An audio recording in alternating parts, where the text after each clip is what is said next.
देखो आज की क्लास में अपन देखेंगे श्रम के बारे में।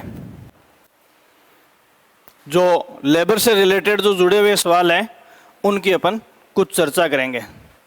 तो देखो श्रम जो है उसके बारे में मैंने आपको बताया था कि ये संगठित भी है और असंगठित भी है। ठीक है, संगठित और असंगठित दोनों प्रकार के श्रम की अपन बात करते हैं। इसमें आपको सबसे पहले जो सवाल देखना है वो देखना है श्रमिक संघ अधिनियम किस वर्ष पारित हुआ था। तो ये देखो अंग्रेजों के ज़माने में पारित हो गया था अपने यहाँ 1926 का। आज भी अपने देश में जो अधिकतम जो कानून है वो कानून औपनिवेशिक है। औपनिवेशिक का मतलब जानते हो क्या आप? भारत अंग्रेजों का उपनिवेश रहा है तो अंग्रेज कालीन है अधिकांश कानून जो है, समझ रहे हो ना आप। तो ये यहाँ श्रमिकों के संबंध में जो प्रयास हैं वो उपनिवेश काल में ही शुरू हो गए थे। तो इसमें पहला सवाल जो है लिखो आप इसमें भारतीय श्रमिक संघ अधिनियम। पहला सवाल भारतीय श्रमिक संघ अधिनियम किस वर्ष का है? 1926 का है। भारतीय श्रमिक संघ अधिनियम 1926। ठीक है, अब देखो यहां अपन कानून की बात करते हैं। आगे जब अपन कॉन्स्टिट्यूशन पढ़ेंगे उसमें आपको बहुत सारी चीजें मैं बताऊंगा कि श्रमिकों के संबंध में वैधानिक प्रयास जो है अपना संविधान बनने से पहले से ही है। वैधानिक का मतलब कानूनन। और अंग्रेजों ने लेबर वेलफेयर के लिए या श्रमिकों के कल्याण के लिए भारतीय श्रमिक संघ अधिनियम किस वर्ष पारित कर दिया था? 1926 में पारित कर दिया था। एक सवाल तो ये पूछते हैं, तो कई बार ये शब्द होता भी और नहीं भी होता है। तो श्रमिक संघ अधिनियम, अब देखो इस नाम से क्या लग रहा है? आज की डेट में जब आपको पॉलिटिकल पार्टीज आपके सिलेबस में है, ठीक है, जैसे राष्ट्रीय कांग्रेस के बारे में आपके सिलेबस में है, तो वहाँ आपको हर पार्टी का लेबर एसोसिएशन है। पता है क्या? इंटक, एटक पढ़ा है कहीं? जैसे मार्क्सवादी कम्युनिस्ट पार्टी का श्रमिक संगठन अलग है, कांग्रेस का श्रमिक संगठन अलग है, भाजपा का श्रमिक संगठन अलग है। तो यहाँ ये श्रमिक संघों की जो चर्चा है वो आज़ाद होने से पहले से शुरू हो गई थी, या लेबर वेलफेयर के लिए, श्रमिकों के कल्याण के लिए अंग्रेजों ने यहाँ कानूनन प्रयास शुरू कर दिए थे। तो कई बार इस अधिनियम के बारे में नहीं पूछ के, जैसे आरएस जैसी परीक्षाएं हैं, इसी तथ्य को कैसे पूछते हैं बड़ी परीक्षा में? बात आपको ये साल याद है कि इस वर्ष अंग्रेजों ने कानून पारित कर दिया था। तो इसमें थोड़ा सा इस तरीके से पूछ लेते हैं कि श्रमिकों के लिए वैधानिक प्रयास भारत में औपनिवेशिक काल में शुरू हो गए थे। इसका मतलब 1947 से पहले शुरू हो गए थे। बात यही है। अगले ने ये नहीं पूछा आपसे श्रमिक संघ अधिनियम किस वर्ष पारित हुआ। ये एक विधान है, ये कानून है, तो पूछ ले कि वैधानिक प्रयास जो है। तो कॉमन सेंस में बात समझ में आ गई। ये सवाल पूछने की गुंजाइश आरएस जैसी परीक्षा में बहुत कम है, लेकिन छोटी परीक्षाओं में जैसे ये दे दिया और सीधा साल आपसे पूछ सकते हैं। वहाँ एनालिटिकल प्रश्न पूछे जाते हैं बड़ी परीक्षाओं में। जैसे आप व्याख्याता का पेपर देखोगे या फिर आप आरएस आईएएस का पेपर देखोगे, वहाँ फैक्ट बहुत कम होते हैं। इन चीज़ों को जैसे रटने की बात कम होती है और समझने की बात ज़्यादा होती है। वहाँ लैंग्वेज ज़्यादा इस्तेमाल की जाती है। ठीक है, अब देखो आपको सबसे अच्छा और सबसे बढ़िया सवाल क्या परीक्षाओं के लिए? हमेशा न्यूनतम मजदूरी के ऊपर सवाल महत्वपूर्ण होता है। श्रमिक या श्रम के टाइटल से सबसे इंपॉर्टेंट सवाल क्या है? न्यूनतम मजदूरी। तो देखो आपको इस इकोनॉमिक सर्वे में दो बातें ध्यान में। इकोनॉमिक सर्वे में जो लेबर रेट मिलती है, मजदूरी की दर मिलती है, वो आपको 1 जुलाई से मिलेगी। कब से मिलेगी? यहां इससे भी पहले मैं आपको कुछ चीजें बता दूं। देखो वर्ष शब्द जो है इसका मीनिंग अलग होता है। वर्ष शब्द का मतलब क्या होता है? अलग होता है। जैसे ये लिख दिया कैलेंडर वर्ष लिख दिया, तो कैलेंडर वर्ष का मतलब क्या होता है? 1 जनवरी से 31 दिसंबर तक। वर्ष का मीनिंग हमेशा एक नहीं होता। और ये मैं आपको पहले दिन बता चुका था कि किसी भी शब्द का मीनिंग सीधा सीधा नहीं निकलता है, उसके आजू बाजू में कौन से शब्द बैठे हैं उनको देखकर उसका अर्थ निकलेगा। मास का मीनिंग हमेशा एक नहीं निकलेगा। जब मैं आपको मेले और त्यौहार पढ़ाऊंगा उस समय आपको बताऊंगा कि मतलब महीने का अर्थ क्या होता है, 1 से 30 तारीख तक नहीं होता है, समझ रहे ना आप। तो यहाँ वर्ष, कैलेंडर वर्ष की बात करते हैं तो 1 जनवरी से 31 दिसंबर तक लेते हैं। ऐसे ही मान लो कि वित्तीय वर्ष की बात करता है तो वित्तीय वर्ष को आप 1 अप्रैल से 31 मार्च तक लेते हैं। कृषि वर्ष की बात करेंगे तो कृषि वर्ष का मीनिंग अलग निकलेगा। इसका मतलब क्या है? इसका मतलब ये है कि हम कैलकुलेशन में कौन सा तरीका इस्तेमाल कर रहे हैं। जैसे सामान्यतः अपन मैथमेटिक्स में कहते हैं कि हासिल कितने पे लगती है, एक रिमाइंडर या एक हासिल कितने पे लगती है, 10 पे बोलते हैं ना, 10 पे एक हासिल लगती है, हमेशा 10 पे नहीं लगती है। ये हासिल 10 पे लग सकती है, 12 पे लग सकती है, 30 पे लग सकती है, 60 पे लग सकती है ना, अजीब सी बात।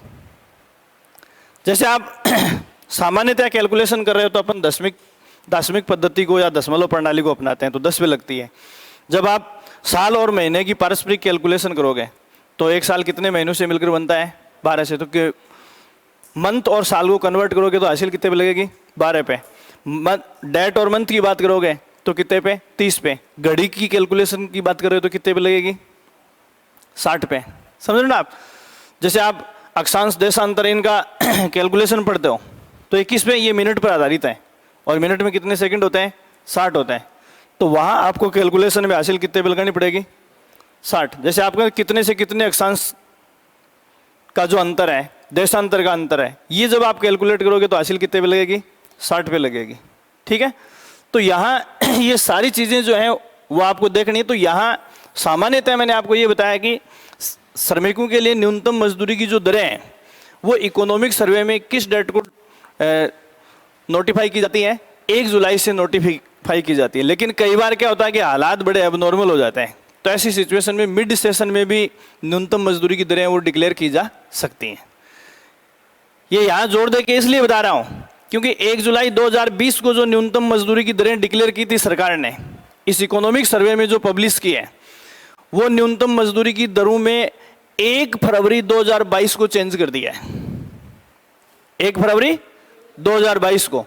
तो किताबों में आर्थिक समीक्षा या सरकार के सांख्यिकी निदेशालय की जो कैलकुलेशन जारी हुई है उसके बाद में नई रेट्स हमारे सामने आ गई है।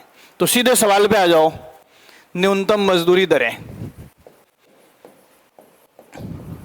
न्यूनतम मजदूरी दरें, न्यूनतम मजदूरी दरें।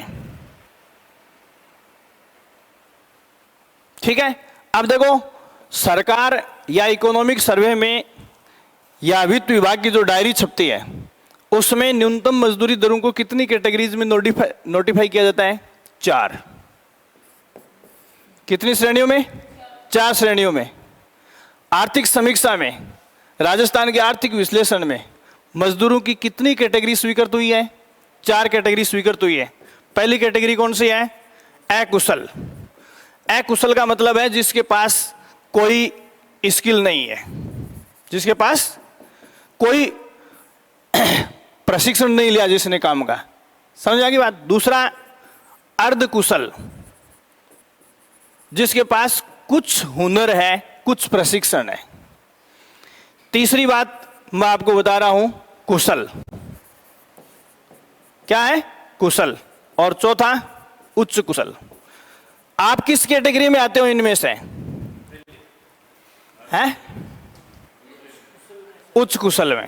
जिसके पास प्रोफेशनल डिग्री है वो सारे हाईली स्किल्ड कैटेगरी में आएंगे, जैसे बीएड, इंजीनियरिंग, मेडिकल, समझ रहे हैं आप।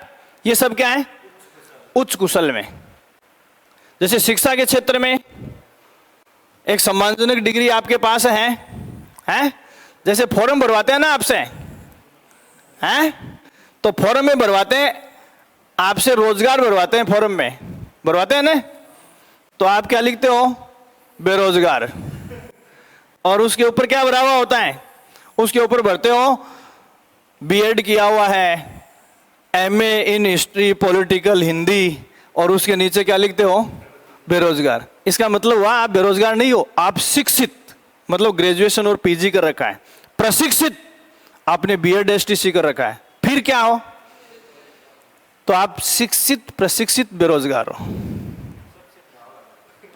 शिक्षित प्रशिक्षित बेरोजगार हो। जबकि आगे आपके एजुकेशन सबकी सिलेबस में, उसमें गांधीवाद पूरी दुनिया पर छाया हुआ है, आपको मैं कई बार बताता हूं। और एक्चुअल में अगर लिटरेचर पढ़ना है ना, अगर किसी पर्टिकुलर थिंकर को पढ़ना है तो अपने को गांधी को पढ़ना चाहिए। गांधी कहता है कि education is the real insurance against in unemployment. शिक्षा बेरोजगारी के विरुद्ध वास्तविक बीमा है। समझना इस बात को, शिक्षा बेरोजगारी के विरुद्ध वास्तविक बीमा है। इसका मतलब है कि या तो आप शिक्षित नहीं हो, शिक्षित हो तो बेरोजगार नहीं हो, और आप बेरोजगार हो तो आप शिक्षित नहीं हो। फिर भी अपना स्टेटस शिक्षित प्रशिक्षित बेरोजगार जैसा है। कितनी बड़ी बात है। तो यहां अब मैं आपको बता रहा हूं, इधर देखो, सवाल के अंदर जो टेक्निक देखनी है, 1 जुलाई 2020, ये बॉक्स ऐसा का ऐसा बना लो, ये बॉक्स ऐसा 1 जुलाई 2020, और इधर आप लिखोगे 1 फरवरी 2022। देखो कई बार क्या होता है, बेसिकली आपसे गड़बड़ करवाई जा सकती है। आर्थिक समीक्षा 2021-22 के अनुसार 1 जुलाई 2020 को जारी की गई न्यूनतम मजदूरी दरों में से आपसे सवाल पूछा जा सकता है। कई बार क्या होता है, मैं आपको बता दूं, सवाल करने का एक तरीका और भी होता है कि ये सारी चीजें नहीं दी हुई होती हैं, ना इकोनॉमिक सर्वे लिखा, न डेट लिखी। फिर क्या करोगे? फिर क्या करोगे? तो देखो, जहां सवाल में टाइम मौन रहता है, जहां सवाल में टाइम मौन रहता है, वहां आपको जवाब अंतिम देना है। अंतिम का मतलब फाइनल आंकड़ा आपके पास क्या है, समझ गए ना आप? जैसे अपन कहते हैं कि आधुनिक शब्द होता है ना, कई बार फाउंडर होते हैं, तो एक तो पूछा कि जनक कौन है और आधुनिक जनक कौन है, समझ गए आप? तो अगले ने सीधा पूछ लिया और उसमें प्राचीन और आधुनिक का अंतर नहीं दिया, तो आप किसका जवाब दोगे? आधुनिक का। मतलब एट प्रेजेंट, आज की डेट में क्या है। तो इकोनॉमिक सर्वे का नाम नहीं लिखा है, इन दोनों में से कोई सी डेट नहीं लिखी है, तो आप कौन सा आंकड़ा काम में लोगे? यह आंकड़ा। क्योंकि चैलेंज करने में फिर यही आपकी मदद करेगा। क्योंकि ऐसे सवालों में लास्ट में क्या होगा, फुल स्टॉप से पहले है आएगा, और है का मतलब एट प्रेजेंट। इनका स्टेटस खत्म हो चुका है। तो यहां देखो, पहली बात, श्रेणियां मजदूरों की कितनी है? 4। तो कई बार तो ऐसे बढ़ा देते हैं, अकुशल, अर्धकुशल, कुशल और उच्च कुशल। ठीक है। तो 5वां कोई और नाम दे देते हैं। फिर निम्न में से कौन सी कैटेगरी नोटिफाई नहीं है, तो इनके अलावा जो दिया जाएगा वो कैटेगरी। ठीक है। अब इसमें लिखो, देखो इनकी दरें 252, 264, 252, 264, फिर 276, 326, 326 रुपए, ये पर डे के हैं न्यूनतम मजदूरी। ठीक है। अब देखो, चाहे तो आप ये याद कर लो, दोनों बॉक्स याद नहीं करने, इनमें एक नियत अंतराल होता है हमेशा जब भी जारी करते हैं। तो मैं ये कहता हूं कि आपको इस बॉक्स को याद नहीं करना है, इस बॉक्स को याद, आपको लास्ट वाला डाटा, इसमें +7 किया गया है हर कैटेगरी के लिए। कितने रुपए बढ़ाए गए हैं? 7 रुपए।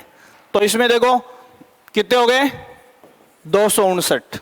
इसमें 7 जोड़ोगे 271, इसमें 7 जोड़ोगे 283, और इसमें 7 जोड़ोगे 333। आप ये बॉक्स याद करोगे। ठीक है। 1 फरवरी 2022 से न्यूनतम मजदूरी की जो दरें हैं उनमें आप ये याद करोगे, ठीक है। और आपको ये ध्यान रखना है कि 22 का है, ये फरवरी 22 का आंकड़ा है, और 1% चांस ऐसा है कि सवाल यहां डाइवर्ट हो सकता है। तो सभी कैटेगरी के यहां याद हैं, तो आप इधर जाने के लिए क्या कर दोगे, -7, हर कैटेगरी से 7 घटा दोगे। तो आपको ये याद नहीं करना है, आपको याद कौन सा करना है, ये। तो सीधा एट प्रेजेंट पूछा है तो ये हो जाएगा। अब इनमें से भी क्या है, सारे नहीं पूछेंगे, सारे नहीं पूछेंगे। जैसे आरएस के लिए कॉमा देके चारों फैक्ट पूछ सकते हैं, यहां या तो अकुशल की या अर्ध कुशल की या कुशल की या उच्च कुशल के, हो गए ना। 4 मुद्दे हैं, 2 टाइप के डाटा आपसे पूछे जा सकते हैं। क्लियर हो गई, ये सवाल आपको ध्यान में रखना है। अगला सवाल, एक योजना के बारे में लिखो, निर्माण श्रमिक शिक्षा एवं कौशल विकास योजना। निर्माण श्रमिक शिक्षा एवं कौशल विकास योजना। निर्माण श्रमिक शिक्षा एवं कौशल विकास योजना। कौशल विकास योजना।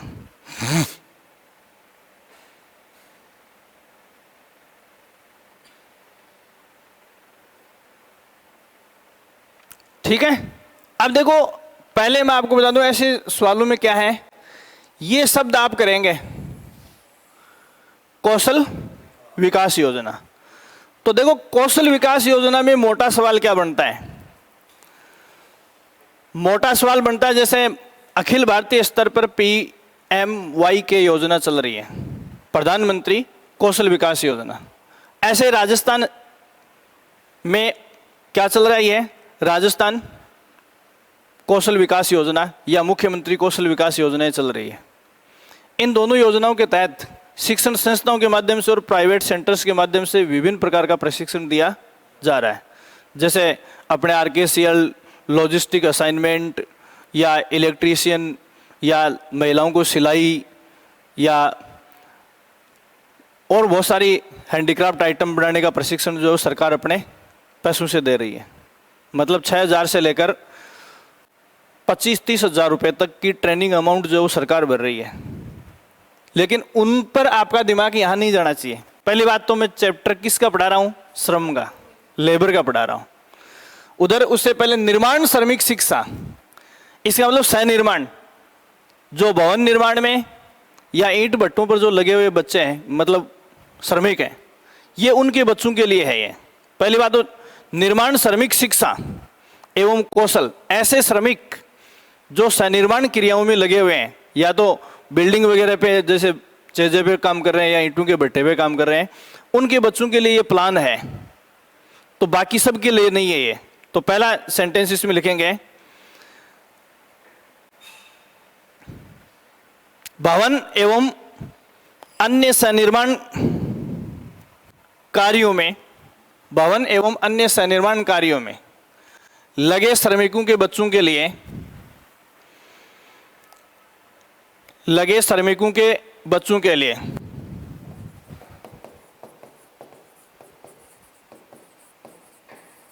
लगे श्रमिकों के बच्चों के लिए श्रमिक कल्याण मंडल, श्रमिक कल्याण मंडल की ओर से, श्रमिक कल्याण मंडल की ओर से, मंडल की ओर से इस योजना के तहत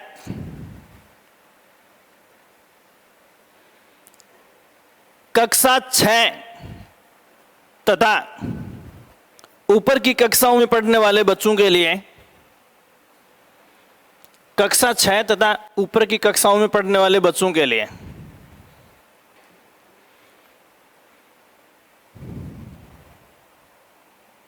बच्चों के लिए 8,000 से 25,000 रुपए तक छात्रवृत्ति। जैसे जैसे बच्चे की कक्षा बढ़ती जाएगी, ये स्लॉट याद करने की जरूरत नहीं है। 8,000 से 25,000 रुपए तक की छात्रवृत्ति तथा इनमें से यदि कोई लड़का टैलेंटेड है, कक्षावार, तथा इनमें से मेधावी छात्रों के लिए, इनमें से मेधावी छात्रों को 4,000 से 35,000 रुपए की, मेधावी छात्रों को 4,000 से 35,000 रुपए की प्रोत्साहन राशि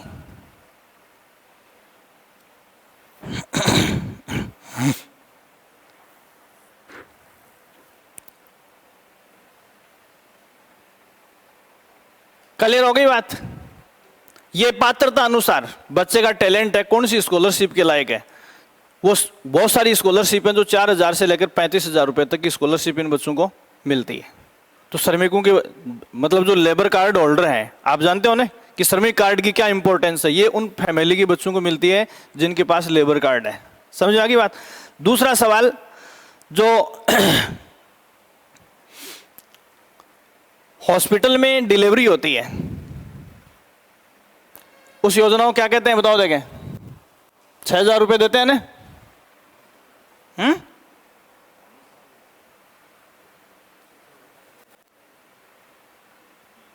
कोई बता सकता है क्या है?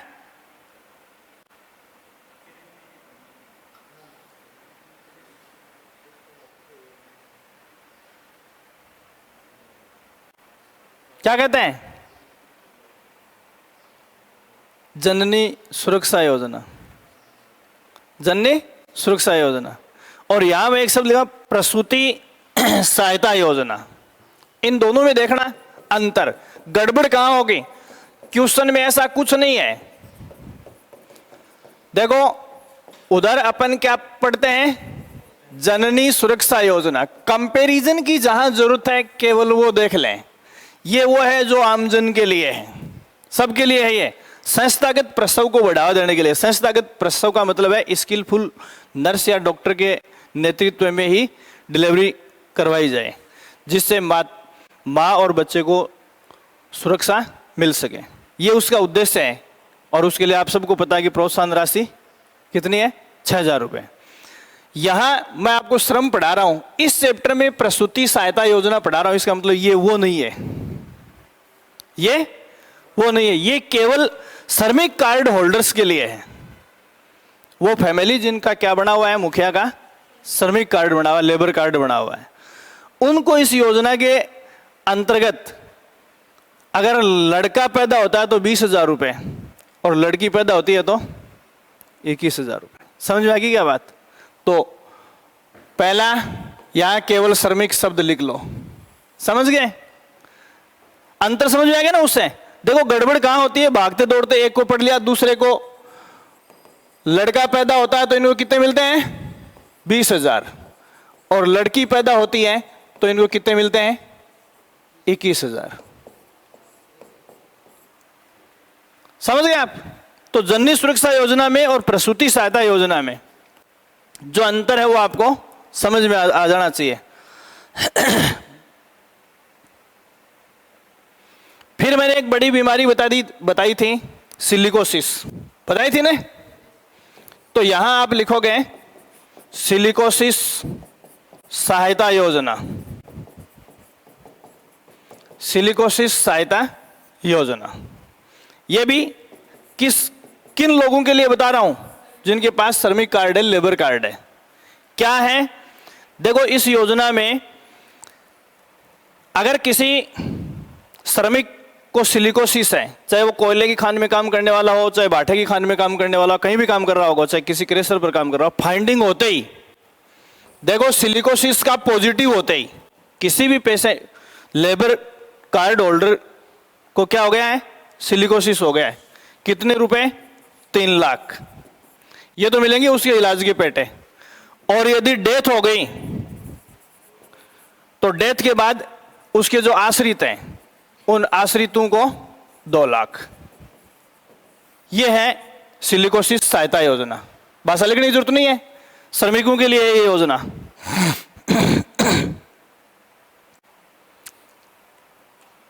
इसके बाद में देखो मैंने आपको पीछे एक योजना बताई है,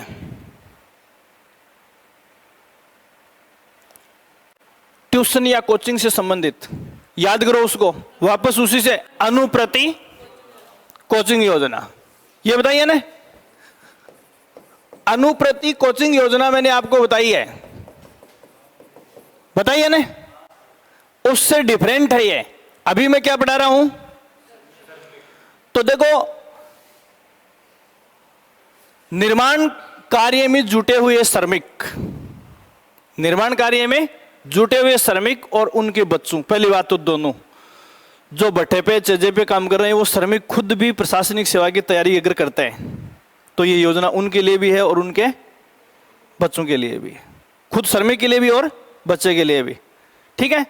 और क्या है ये, भारतीय और राज्य प्रशासनिक सेवा, मतलब या तो वो आईएएस की तैयारी कर रहे हैं या वो आरएएस की तैयारी कर रहे हैं, ठीक है, और प्री एग्जाम पास कर लेते हैं तो आईएएस की मेंस के लिए 1 लाख रुपए और आरएएस की मेंस के लिए 50,000 रुपए उनको मिलते हैं।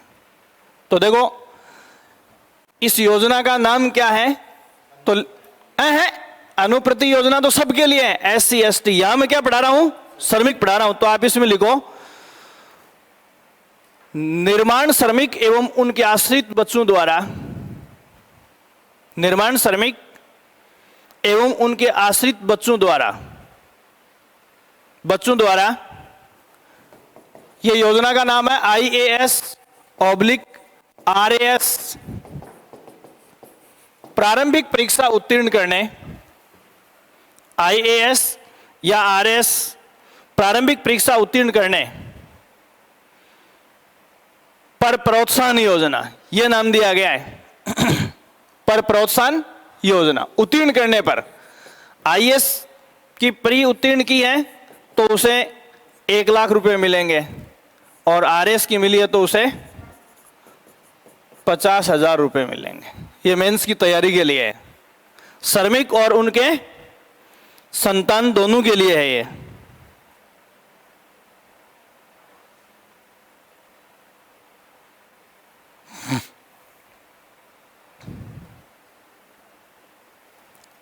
फिर देखो अगली जो बात है,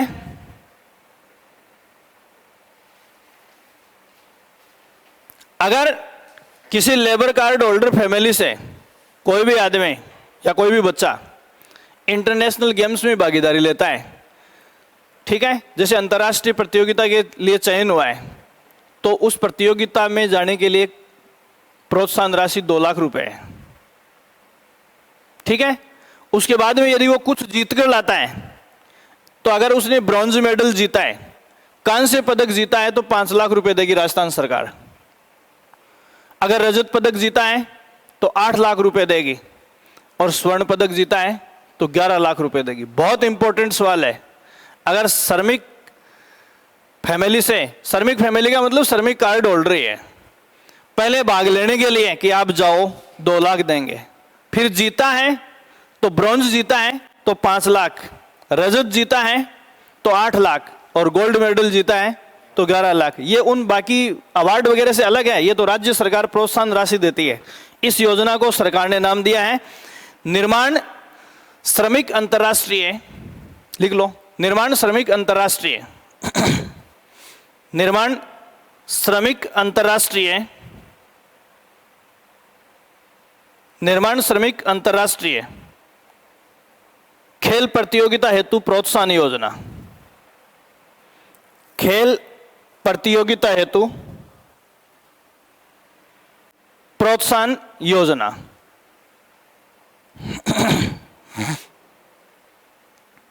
प्रोत्साहन योजना, सारी चीजें लिखी हुई है। इंटरनेशनल गेम्स, अंतर्राष्ट्रीय को अंडरलाइन कर लो, ठीक है ना। ऐसे गांव की कबड्डी के मैदान में नेकर पहन के खड़े होने से नहीं मिलेगा ये, पहले इंटरनेशनल टीम में नॉमिनेशन लेना पड़ेगा, नामांकन करवाना पड़ेगा, नाम दर्ज करवाना पड़ेगा। तो इसमें लिखो प्रतियोगिता में भाग लेने के लिए 2 लाख, प्रतियोगिता में भाग लेने के लिए 2 लाख। दूसरा, कांस्य पदक जीतने पर 5 लाख, 5 लाख। रजत पदक जीतने पर 8 लाख, 8 लाख। और स्वर्ण पदक जीतने पर 11 लाख।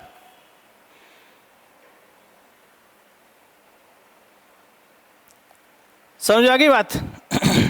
ये चीज आपको ध्यान में रखना है। ये मैंने कुछ सवाल हैं जो आपको श्रम विभाग के बताएं। अब आप रोजगार सेक्टर में आपसे क्या सवाल पूछ सकते हैं, एम्प्लॉयमेंट सेक्टर में आपसे क्या सवाल पूछ सकते हैं? तो देखो, रोजगार विभाग का काम क्या है? जो बेरोजगार रोजगार की तलाश में है उनको सहायता देना या रोजगार हासिल करने में उनकी मदद करना। ठीक है, तो यहां अपने राजस्थान में एक ही सवाल मोटा है जो आपसे पूछ सकते हैं, वह है मुख्यमंत्री युवा संबल योजना। मुख्यमंत्री युवा संबल योजना ये 1 फरवरी 2019 से शुरू हुई थी और कोविड के बाद में इस योजना में अमेंडमेंट करके इसे नया रूप देके मुख्यमंत्री युवा संबल योजना 2021 के नाम से राजस्थान सरकार ने रीनोटिफाई किया है 27 अक्टूबर 2021 को। पहले जब अपन इसके लिए अप्लाई करते थे तो आपको पता है कि लड़कों को या पुरुषों को बेरोजगारी भत्ता कितना था? 3,000 रुपये, और लड़कियों के लिए कितना था? 3,500 रुपये। फिर उसके आगे लिखा हुआ था कि 2 वर्ष तक बेरोजगारी भत्ता उठा लिया या तो या नौकरी मिल गई, इन दोनों में से जो भी घटना पहले घटित हो वो आपकी लिमिट होगी। समझ में आ गई बात? जैसे आज इस महीने से, सितंबर महीने से आपने बेरोजगारी भत्ता उठाना शुरू किया, ठीक है, और दिसंबर में आप नौकरी लग गए, आप इसके लिए क्या हो जाओगे? अपात्र। सितंबर 2022 में आपने उठाना शुरू किया है, ठीक है, और 31 अगस्त 2024 तक आप नौकरी नहीं लगे तो भी इस डेट के बाद आपको नहीं मिलेगा। सुना क्या? बेरोजगारी भत्ता किस लिमिट के लिए? रोजगार प्राप्त करने अथवा बेरोजगारी भत्ता उठाने की अधिकतम अवधि 2 साल में से जो भी घटना पहले घटित होगी, पहले नौकरी लग गई तो पहले खत्म हो जाएगी, और नौकरी लगने से पहले 2 साल की म्याद खत्म हो गई तो 2 साल में आपको देना बंद कर दिया जाएगा। ये क्या है? मुख्यमंत्री युवा संबल योजना। ये किसके लिए है? ये महिलाओं के लिए, ट्रांसजेंडर के लिए और दिव्यांगों के लिए तो थी 3,500 रुपये, और बाकी सामान्य जो औसत एवरेज लड़के थे उनके लिए कितनी थी? 3,000 रुपये। तो देखो, महिला, ट्रांसजेंडर इंजर्ड होते हैं ना उनके लिए, और दिव्यांग जो विकलांग है उनके लिए 3,500 रुपये थे। अब यहाँ राज्य में रोजगार क्षमता को बढ़ाने के लिए राजस्थान सरकार ने 2021 में नए डायरेक्शन दिए, इसलिए इस योजना के आगे जो मुख्यमंत्री युवा संबल योजना 2021, तो अब देखो आपसे सवाल पूछा जाएगा कि मुख्यमंत्री युवा संबल योजना का गठन किया गया तो 2019 का है। मुख्यमंत्री युवा संबल योजना को पुनर्गठित किया गया या नवीनीकृत किया गया तो इसकी डेट 27 अक्टूबर 2021 है। क्लियर हो गई बात? अब इसमें क्या है, अभी चल रहा है और आप लोगों ने ध्यान दिया कहीं, हाँ, इंटर्नशिप, आप उसको स्किलफुल बना रहे हो। पहले क्या था, सिर्फ घर बैठे को आपको पैसे दे रहे थे, उसका सरकार के लिए कोई आउटपुट नहीं था। अब उसमें जो घर से संस्थान तक जाने का कम्युनिकेशन चार्जेस है उसके लिए कुछ पैसे बढ़ा दिए हैं, और वो कितना दिया है? 1,000 रुपये प्लस किए हैं उसमें। तो लड़कों के लिए 3 से कितने हो गए? 4,000, और ट्रांसजेंडर, महिला और दिव्यांग के कितने हो गए? 4,500 रुपये। समझा की बात? इंटर्नशिप जरूरी कर दी गई है।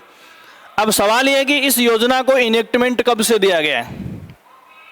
देखना, मुख्यमंत्री युवा संबल योजना का शुभारंभ 1 फरवरी 2019। यही वो सवाल हैं जिनमें कोचिंग सेंटर वाले खुद भ्रमित हो जाते हैं। यही ऑप्शन होंगे सारे। सुनना, देखो, मुख्यमंत्री युवा संबल योजना की शुरुआत कब हुई? 1 फरवरी 2019 को। मुख्यमंत्री युवा संबल योजना को पुनर्गठित किया गया 27 अक्टूबर 2021 को, और 2021 को जो इसका स्टेटस लिया गया, इसको सरकार ने लागू की स्थिति से किया है 1 जनवरी 2022 से। मतलब ये जो मैं आपको बता रहा हूं कि 1000 रुपए का जो इंक्रीमेंट दिया गया है वो किस स्थिति से है? यह है 1 जनवरी 2022 से, जबकि सरकार ने गजट में नोटिफाई इसको कर दिया था 27 अक्टूबर 2021 को। ठीक है, ये 3 तिथियां हो गई। पुनर्गठित कब किया गया और पुनर्गठित रूप को लागू कब किया गया, समझ में आ गई बात?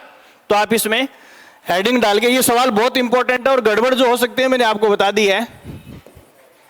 मुख्यमंत्री युवा संबल योजना, ठीक है, इसमें देखना पहला शुभारंभ इसका 1 फरवरी 2019 को, 1 फरवरी 2019 को, ठीक है। इसका आरंभ जब हुआ था, देखना पहला सवाल, इसका आरंभ जब हुआ था इसमें क्या दिया जाता था? बेरोजगारी भत्ता, इन शब्दों पर, मतलब घर बैठे आपको अकाउंट में पैसे भेजे जा रहे थे कि आप तैयारी करो है, और चाहे उसका मोबाइल रिचार्ज करो, बातें की है। सरकार का काम क्या था? पैसे देना। 95% लोगों ने इस राशि से मोबाइल ही रिचार्ज करवाया है। कपड़े भी खरीदते तो सरकार को ज्यादा दुख नहीं होता है, कपड़े जूते खरीद लेते तो ज्यादा दुख नहीं होता। लेकिन ये सब कहां गया? क्यों रही है? ये बेरोजगारी भत्ते स्वरूप, इसमें क्या है, क्या था? देखो, या तो 2 वर्ष, अधिकतम कितने? 2 वर्ष, या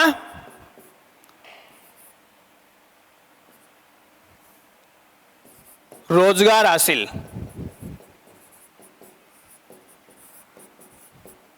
इन दोनों में से जो भी पहले हो।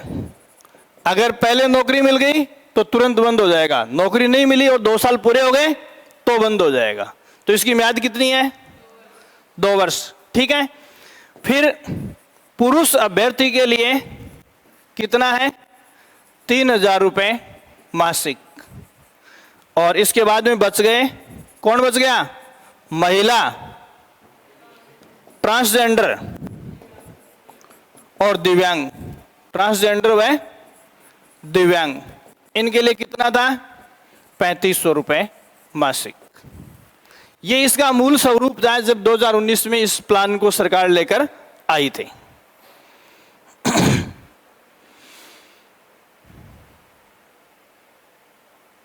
ठीक है,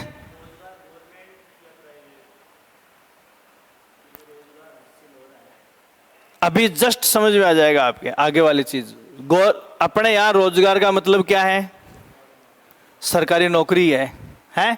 सरकारी नौकरी वाले के चाहे 1 रुपया भी नहीं बचता होगा, है, तुरंत शादी हो जाती है। और प्राइवेट सेक्टर में 5 लाख महीने का कमा रहा है ना, तो भी लड़की वाले 2-4 दिन चक्कर काट कूट के फिर कहते यार मुझे तो नौकरी वाला चाहिए, चाहे चपड़ासी मिल जाए, है, यही है ना?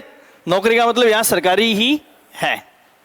अब देखो फर्क क्या है इसमें, कोई भी जैसे ही अप्लाई कर देते थे तो एप्लीकेंट को ये चीजें मिल जाती थी। अब अप्लाई करने वालों को सबको नहीं मिलेगा, समझ गए ना? इसमें क्या है, कम से कम किसी भी सरकारी डिपार्टमेंट में 3 महीने के कौशल प्रशिक्षण के बाद 4 घंटे का इंटर्नशिप प्रोग्राम उसे करना पड़ेगा। 3 महीने मिनिमम किसी भी सरकारी डिपार्टमेंट में स्किलफुल सेवाएं देना और प्लस 4 घंटे की इंटर्नशिप जिसने की है। जैसे मान लो कि आप कंप्यूटर ऑपरेटर के हिसाब से बेरोजगारी भत्ते के लिए अप्लाई कर रहे हो, तो पहले आपने किसी सरकारी डिपार्टमेंट में 3 महीने अपनी सेवाएं दी है, फिर 4 घंटे के हिसाब से उसमें इंटर्नशिप प्रैक्टिकल वर्क किया है। ये सर्टिफिकेट आपको कोई संस्था देगी, चाहे वो स्कूल है, कॉलेज है, कोई भी है। वो सर्टिफिकेट एक्सपीरियंस के रूप में जब अपलोड होगा तभी आप बेरोजगारी, मुख्यमंत्री ये क्या है, युवा संबल योजना में बेरोजगारी भत्ते के पात्र होंगे। समझ गए? मतलब इसके लिए एक एसेंशियल जो योग्यता है वो डिसाइड कर दी है। पहले कोई योग्यता नहीं थी, आपके पास ग्रेजुएशन की डिग्री है, आपने लगा दिया, मिल जाएगा आपको। तो आप इसमें दूसरा चरण इसमें लिखेंगे मुख्यमंत्री युवा संबल योजना 2021। इसमें पहले ऊपर संशोधन कर लेना। संशोधन कब किया गया? 27 अक्टूबर 2021 को। और इसको नाम क्या दिया गया है? मुख्यमंत्री युवा संबल। बहुत इंपॉर्टेंट योजना है ये, मुख्यमंत्री युवा संबल योजना। इसके आगे या 2021 नहीं लिखेगा, संशोधित या वर्तमान शब्द लिखेगा, है ना? ये तो इसमें डेट इंपॉर्टेंट है। ये अगर 2021 लगा दिया तो फिर आपको 4 डेट दी जाएंगी, अक्टूबर से लेकर दिसंबर के बीच की कोई भी 4 डेट दी जा सकती है। अगर यहां योजना के नाम में ये लिख दिया तब तो, और पुनर्गठित, नवीनीकृत या वर्तमान स्वरूप लिख दिया, किस वर्ष डिसाइड किया, तब आपसे पूछ सकते हैं 2021 में। तो ये 21 लगा दिया तो फिर तारीख पूछेंगे। 21 साल पूछना चाहता है अगला, तो नवीनीकृत, वर्तमान स्वरूप, पुनर्गठित, ऐसा शब्द इसमें रखा हुआ हो सकता है। ठीक है, क्या चेंज किया इसमें? इसमें लिखो अब आवेदकों को बेरोजगारी भत्ता पाने के लिए,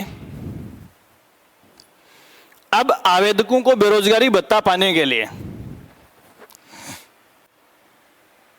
आवेदकों को बेरोजगारी भत्ता पाने के लिए अनिवार्य रूप से राजकीय विभागों में, अनिवार्य रूप से राजकीय विभागों में, राजकीय विभागों में कम से कम 3 माह के, राजकीय विभागों में कम से कम 3 माह के कौशल प्रशिक्षण के बाद,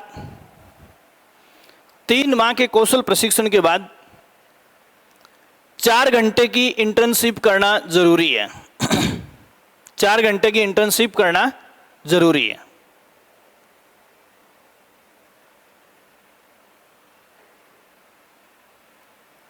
हजार रुपए दोनों कैटेगरी में बढ़ाए, लेकिन पात्र लोगों की संख्या को एकदम क्या कर दिया है? कम कर दिया है। सबको नहीं मिलेगा। अब राशि क्या दिया जाएगा? तो इसमें पुरुष को कितना करेंगे?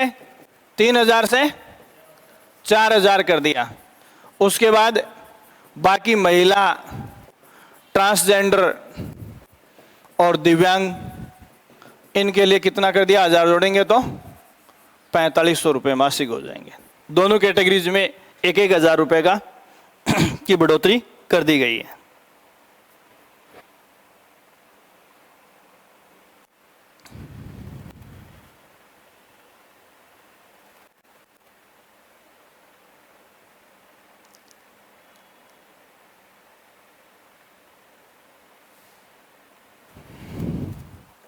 अगला सवाल देखो, आपको मिलेगा मॉडल कैरियर सेंटर या सेंटर्स।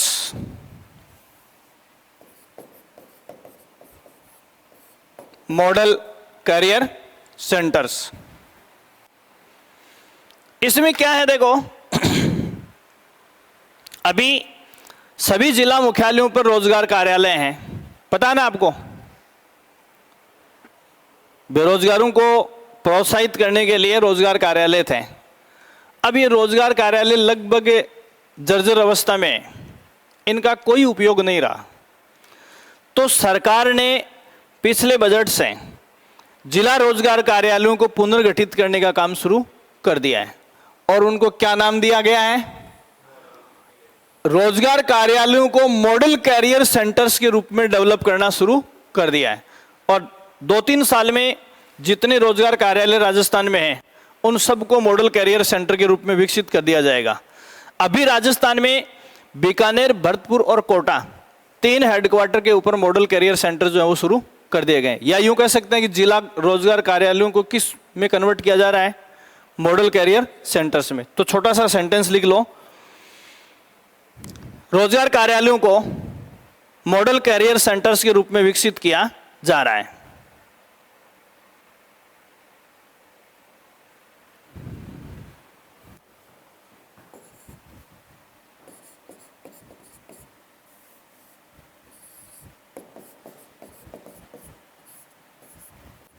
मॉडल कैरियर सेंटर्स के रूप में विकसित किया जा रहा है।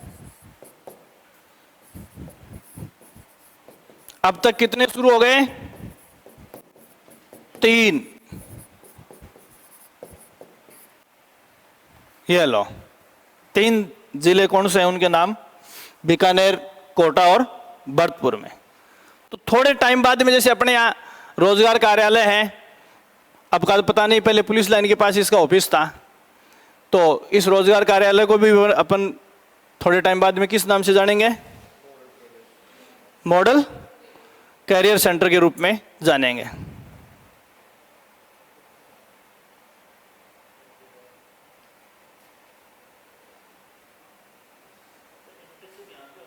हाँ?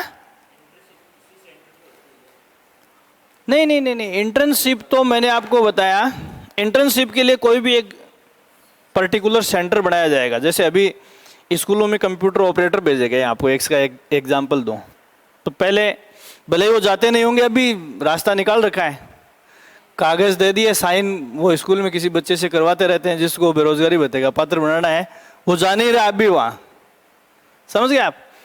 फिर उसके बाद में ये डिपार्टमेंट वाइज डिक्लेयर करेंगे, जैसे फाइनेंस डिपार्टमेंट में काम किया है तो आपको एंट्रेंशिप, वो हो सकता है रोजगार कार्यालय को भी घोषित कर दें, तो इस स्थिति को फाइनेंस में काम करने वालों को, इस स्थिति को एजुकेशन में काम करने वालों को, इस स्थिति को पंचायती राज में काम करने वालों का 4 घंटे का इंटर्नशिप कार्यक्रम होगा। समझ आ गई बात? वो अनाउंस किसी पर्टिकुलर प्राइवेट बिल्डिंग को किराए पे लेके भी इंटर्नशिप करवा सकते हैं, किसी स्कूल में भी रख सकते हैं, किसी कॉलेज में भी रख सकते हैं, रोजगार कार्यालय में भी रख सकते हैं।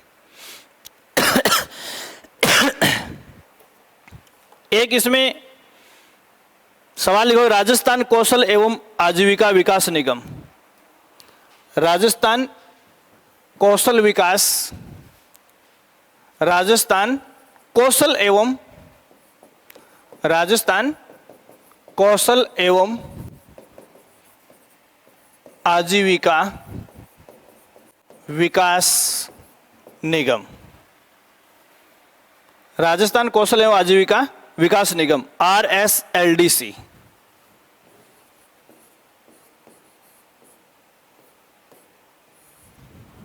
RSLDC सुना है क्या कहीं ये नाम? और RKCL का डिप्लोमा करते हो ना, उसके ऊपर RSCIT लिखा हुआ होता है। ये डिप्लोमा आप लोग करते हो तो इसकी फंडिंग यही कॉरपोरेशन करता है। ऐसा ही भारत सरकार के पास भी एक निगम है। तो देखो, राजस्थान कौशल एवं आजीविका विकास निगम, ठीक है, यहां इसका उद्देश्य है राजस्थान में आजीविका को बढ़ावा देना। समझ रहे आप? तो यहां जैसे RKCL, ये राजस्थान जो नॉलेज कॉरपोरेशन लिमिटेड है इसका पूरा नाम, तो ये इसी से जुड़ी हुई संस्था है RSLDC। तो देखो, आजीविका को मिशन बनाने वाला, अब ये प्रोग्राम, अब आप पूछो RSCIT डिप्लोमा के बारे में कौन पूछेगा, RKCL के बारे में कौन पूछेगा? वास्तव में नहीं पूछेंगे, वास्तव में नहीं पूछेंगे। लेकिन ये एग्जाम्पल आपके दिमाग में है तो आप इस चीज को भूलोगे नहीं। नाम देखो, राजस्थान कौशल एवं आजीविका विकास निगम। अभी मैंने मजदूरों की श्रेणियां बताई थी, अकुशल, अर्धकुशल, कुशल और उच्च कुशल। कल परसों अखबार में देखा था क्या आपने? यूपी में पियोन की नौकरी निकली है। कितने हैं? वो शायद 30 से 40 के बीच में है, 37, 39 ऐसे कुछ पियोन की नौकरियां निकली थी। उसके लिए 90,000 फॉर्म अप्लाई हुए। कितने? अप्लाई करने वालों में से 60% से ज्यादा PhD होल्डर हैं। हाँ, PhD होल्डर।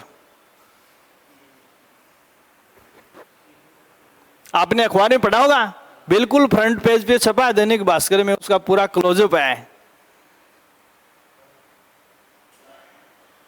90,000 का 60% निकालो आप, कितना होता है? 54,000 हो गए क्या? हैं?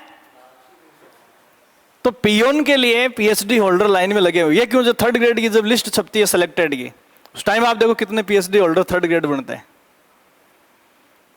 तो यहां इसका उद्देश्य है, देखो, रोजगार के लिए स्किल देना, यह राजस्थान सरकार का एक मिशन है।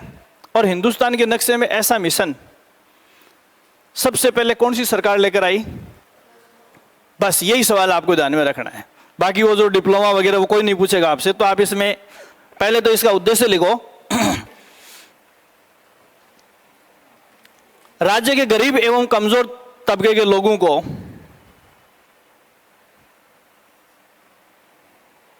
राज्य के गरीब एवं कमजोर तबके के लोगों को आजीविका के साधन बढ़ाने हेतु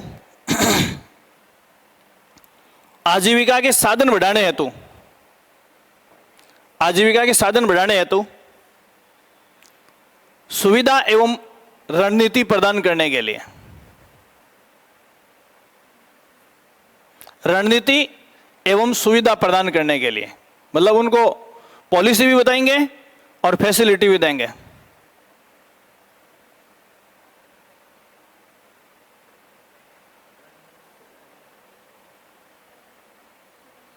ठीक है,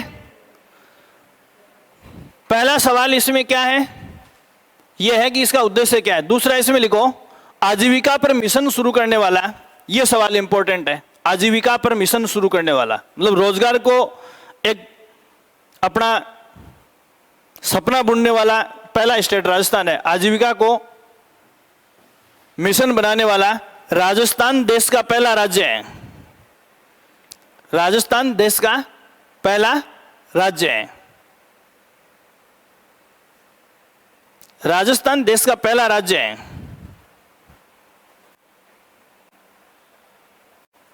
ठीक है, इस हेतु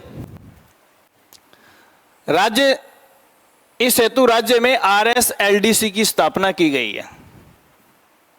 इस हेतु राज्य में RSLDC की स्थापना की गई है।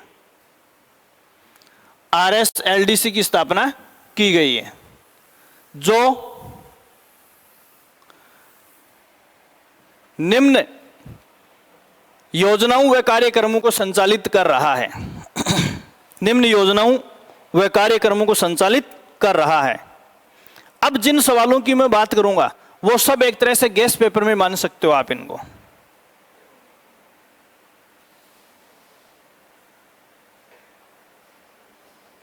ठीक है, RSLDC कौन से प्लान को कंडक्ट कर रहा है, कौन से कार्यक्रमों को संचालित कर रहा है, इसके ऊपर अपन बात करेंगे। तो इसके कोष्टक में 3 महत्वपूर्ण सवाल जो मैं पहले डिस्कस करूंगा वो लिखो, राजविक, सक्षम और समर्थ। कोष्टक में लिख लो इस हेडिंग के, राजविक, सक्षम व समर्थ। ये समर्थ है, राजविक, सक्षम व समर्थ। पहले शॉर्ट में ये कि ये क्या है, या जनरली ये देने की संभावना रहती है, सक्षम व समर्थ क्या है, सक्षम व समर्थ क्या है। थोड़ा बढ़ाना चाहे तो राजविक, सक्षम व समर्थ क्या है।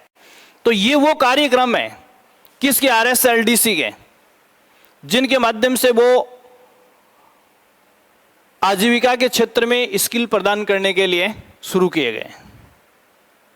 किसकी ओर से? RSLDC की ओर से शुरू किए गए। ठीक है ना। और देखो यहां ये तीनों जो चीजें हैं, 3 चीजें कौन कौन सी हैं? राजविक, सक्षम और समर्थ। इन तीनों कार्यक्रमों को एक संयुक्त योजना का नाम दिया गया है। इन तीनों को मिलाकर जो कॉमन नाम दिया गया है वो है अम्ब्रेला योजना। अब देखो, राजस्थान सरकार ने एक अम्ब्रेला का मतलब क्या है? छत्ता होता है, छत्ता होता है ना, और छत्ते में ताड़ियां होती हैं, उनकी संख्या कम ज्यादा हो सकती है। अम्ब्रेला का मीनिंग समझेंगे तो मतलब ये एक इंटीग्रेटेड प्लान है अम्ब्रेला योजना, जिसकी ताड़ियों की संख्या कम भी हो सकती है और घटाई बढ़ाई जा सकती है। इसका मतलब ये कि अभी जैसे मैं 3 मिशन की बात कर रहा हूं, मिशन पूरा हो गया तो किसी को हटा भी सकते हैं और कोई नया मिशन भी जोड़ सकते हैं। तो अम्ब्रेला योजना का संबंध किससे है? आजीविका एवं कौशल विकास से। समझ में आ गई ना बात? वापस इसको रिवर्स ले जाओ। अम्ब्रेला का संबंध किससे है? कौशल एवं आज राज्य में कौशल एवं आजीविका विकास से संबंध है। अम्ब्रेला योजना के तहत कौन से कार्यक्रम संचालित किए जा रहे हैं? राजविक, सक्षम और समर्थ। कौन कर रहा है? RSLDC। कौन कर रहा है? RSLDC। हो गया नहीं है? सवाल यही बन रहे हैं इसी में से। अब अपने को इन तीनों के बारे में बात करनी है। तो पहले आप आओ राजविक के ऊपर।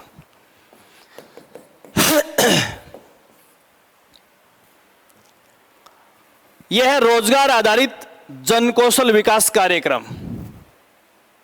रोजगार आधारित, कोष्टक में पूरा नाम, रोजगार आधारित जन कौशल विकास कार्यक्रम। जन कौशल विकास कार्यक्रम।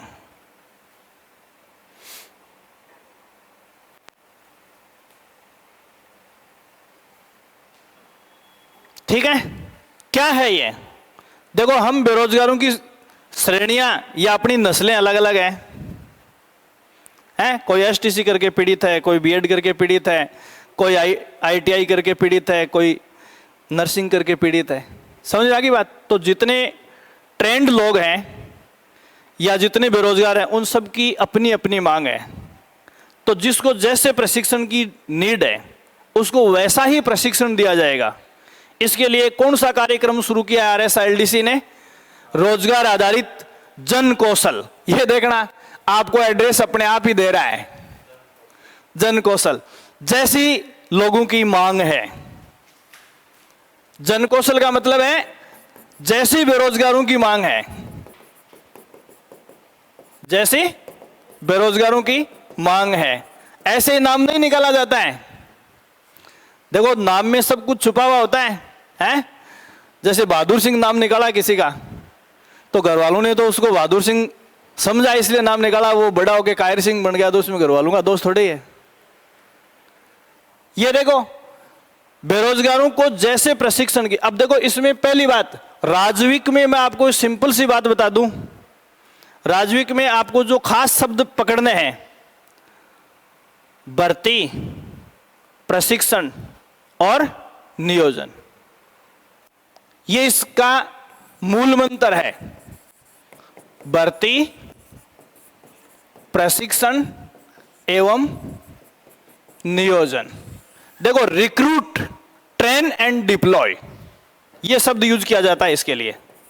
Recruit, train, deploy. देखो, जैसी रुचि है उसी क्षेत्र में भर्ती हो। जिस क्षेत्र के लिए भर्ती किया गया है उसी क्षेत्र के लिए उसे ट्रेंड किया जाए, और जिस क्षेत्र के लिए ट्रेंड किया गया है उसी क्षेत्र में उसकी पोस्टिंग हो, उसका नियोजन हो, उसकी नौकरी हो। ये भर्ती, प्रशिक्षण, नियोजन, रिक्रूट, ट्रेन, डिप्लॉय, ये किसका नारा है? राजविक का। रोजगार आधारित जन कौशल विकास कार्यक्रम का नारा है। ठीक है, तो इसका ये हो गया। अब इसके नीचे उद्देश्य लिख लो। दूसरी भाषा में इस बात को कैसे पूछ सकते हैं?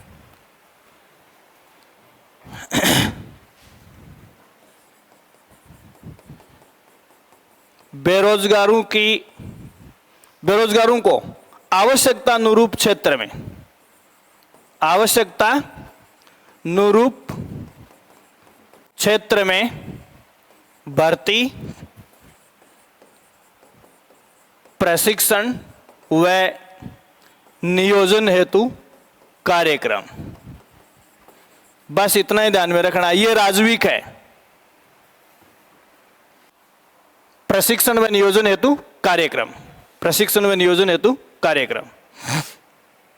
RSLDC की जो अम्ब्रेला प्लान है, उस अम्ब्रेला का पहला कंपोनेंट क्या है? राजविक। राज्य में कौशल और आजीविका के अवसर पैदा करने के लिए या बेरोजगारों को ट्रेंड करके उनको नौकरी दिलाने के लिए राजस्थान सरकार ने कौन सी योजना शुरू की है? अम्ब्रेला योजना शुरू की है।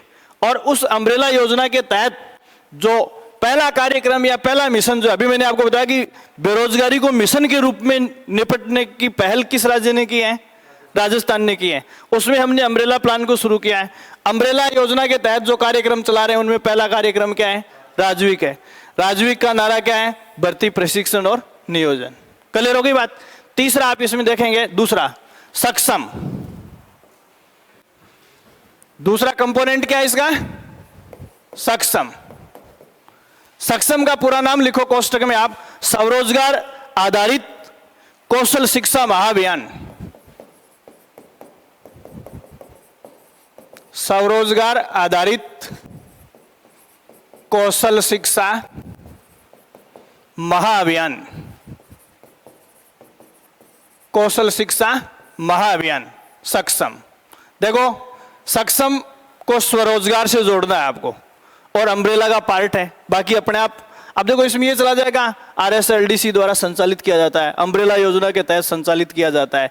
इसका उद्देश्य क्या है? कौशल और आजीविका को विकसित करना है। अब ऊपर वाले में तो क्या है? ऊपर वाले में मैंने पहले भर्ती, प्रशिक्षण, इसका मतलब सरकारी नौकरी की राह पर है। राजविक, राजविक का मतलब है राज का काम, आपको सरकारी सेक्टर में भर्ती होने के लिए प्रमोशन दे रहा है वो कार्यक्रम। और यहां ये किसके लिए सक्षम, किसके लिए प्रमोशन देगा? आपको सरकार की नौकरी नहीं करनी है, आपको अपना रोजगार डेवलप करना है। आपको अपना रोजगार डेवलप करना है। तो इसमें क्या है, लिखो आप इसमें उद्देश्य क्या है? इसमें लिखो, इस योजना का उद्देश्य है राज्य के युवाओं एवं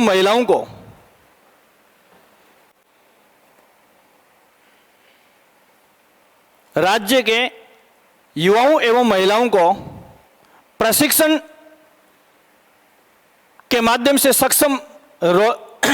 प्रशिक्षण के माध्यम से स्वरोजगार हेतु सक्षम बनाना है। स्वरोजगार हेतु सक्षम बनाना है।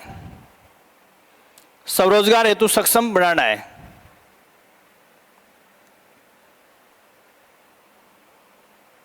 समझ में आ गई बात? जो यूथ है, जिनके पास कैलिबर है, चाहे वो मेल हो चाहे फीमेल हो, उनको अपना सेल्फ एम्प्लॉयमेंट डेवलप करने के लिए कौन सा? अब देखो, राजविक सरकारी नौकरी, सक्षम आप में टैलेंट है, ट्रेनिंग देके आपको अपना रोजगार क्रिएट करने के लिए तैयार कर दिया जाएगा। और तीसरा नाम क्या बताया है? समर्थ। अम्ब्रेला में तीसरा नाम क्या बताया है?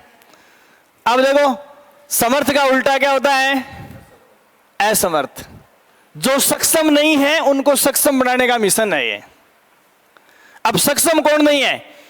इसमें गरीब, हाशिए पर जीवन जीने वाली कम्युनिटी, वर्ग, भिक्षावर्ती या जो भीख मांगने वाले हैं, कच्ची बस्तियों में रहने वाले निवासी हैं, दलित हैं, नारी निकेतन हैं, बाल गृह, इनमें रहने वाले जो असमर्थ हैं, उनको क्या करेंगे? समर्थ बनाने का मिशन है।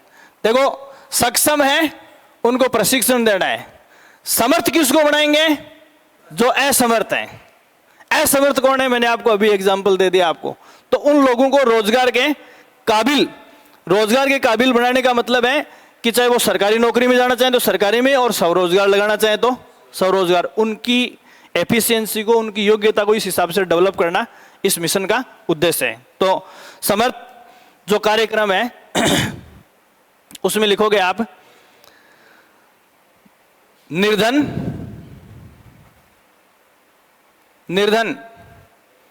कोमा भिखारियों, बहुवचन लगाओ तो बहुवचन का, निर्धन हूं, भिखारी हूं, कच्ची बस्तियों के निवासी हूं, कच्ची बस्तियों, नारी निकेतन, बाल गृह वह कारागृह के निवासी हूं। बाल गृह और कारागृह के निवासी हूं। अब ये थोड़ा सा ही, कारागृह में निवासी नहीं, बंदी होते हैं। आप समझ आना, इस चीज को शॉर्ट करने के लिए लिखा दिया मैंने। बाकी सब निवासी हैं और कारागृह वाले क्या होते हैं? बंदी होते हैं। कोमा दलितों व आदिवासियों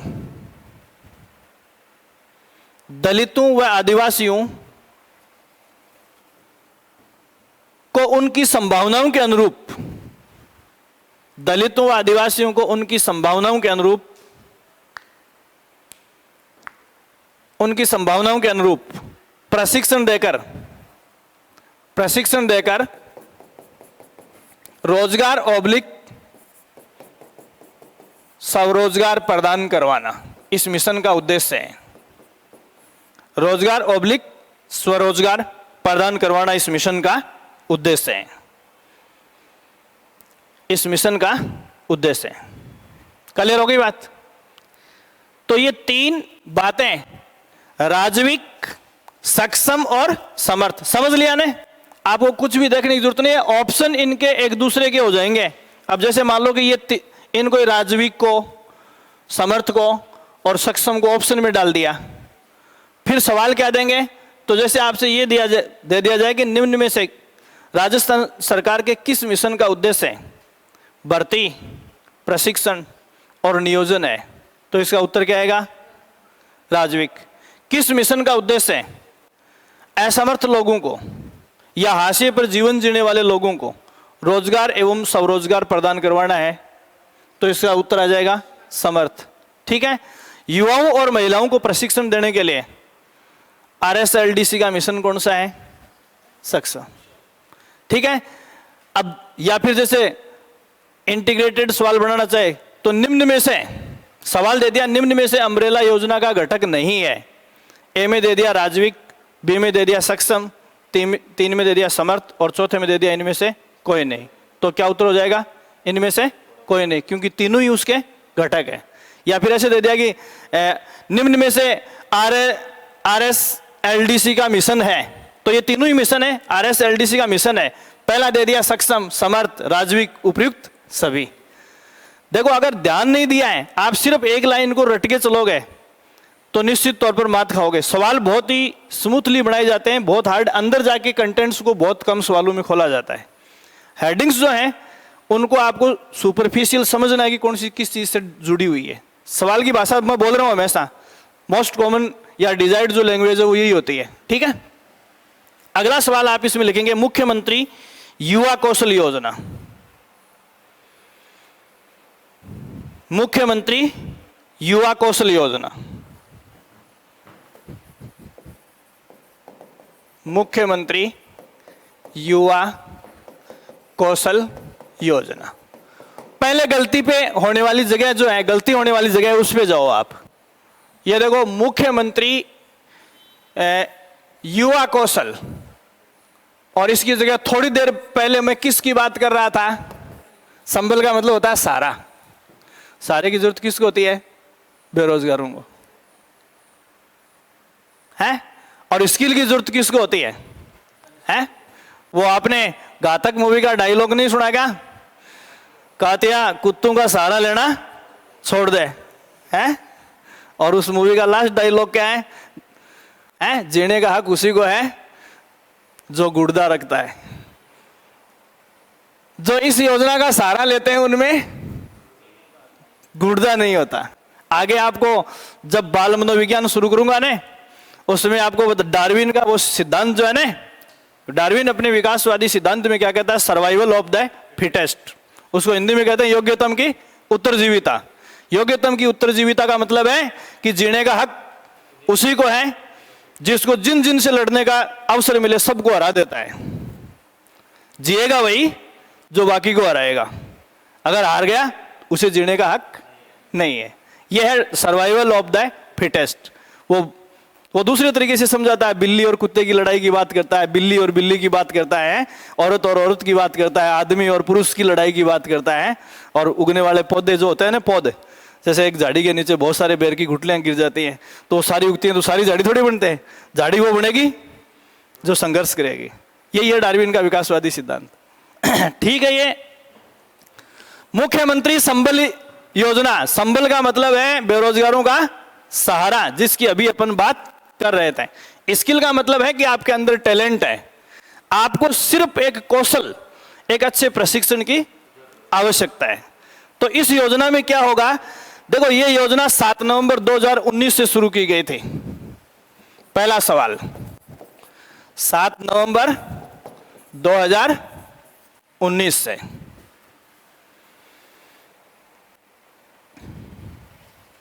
क्या है ये, देखो स्किल डेवलपमेंट सेंटर, सुनना देखो, ये इस योजना में वास्तव में क्या होता है, स्किल डेवलपमेंट सेंटर,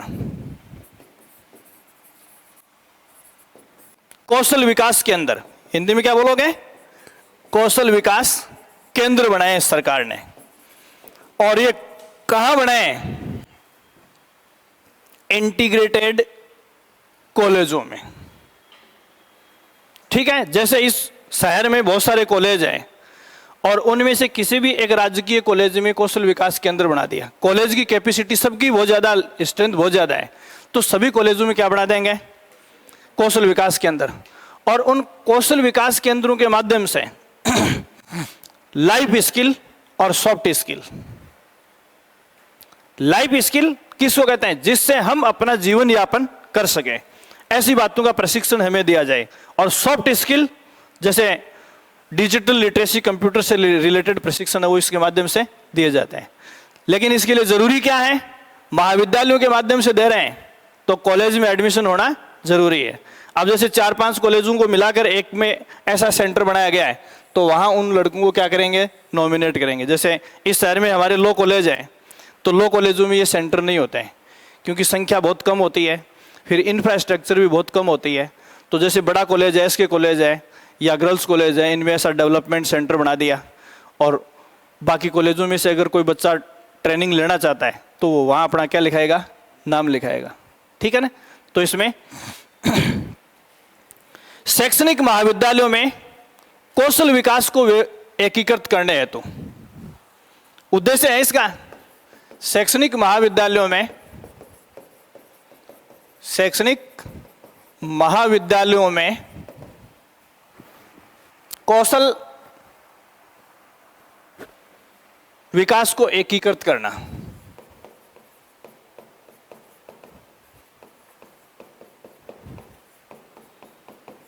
समझ में आ गई क्या बात? देखो यहां मेन चीज क्या है, कौशल विकास को एकीकृत करना। इसका मतलब सभी प्रकार के स्किलफुल कार्यों की ट्रेनिंग एक ही जगह दी जाएगी। लड़की को सिलाई सीखनी है, मेहंदी प्रतियोगिता में भाग लेने के लिए मेहंदी लगाना सीखना है, समझ गए, कोई हैंडीक्राफ्ट आइटम बनाना सीखना है, किसी को कंप्यूटर का बेसिक कोर्स करना है, समझ गए आप, किसी को इलेक्ट्रीशियन का डिप्लोमा करना है। तो ये सारी चीजें एक ही प्लेटफॉर्म पर, एकीकृत सेवाओं का मतलब समझ में आ गए। और ये स्किल किससे संबंधित होंगे, दूसरा ये हो गया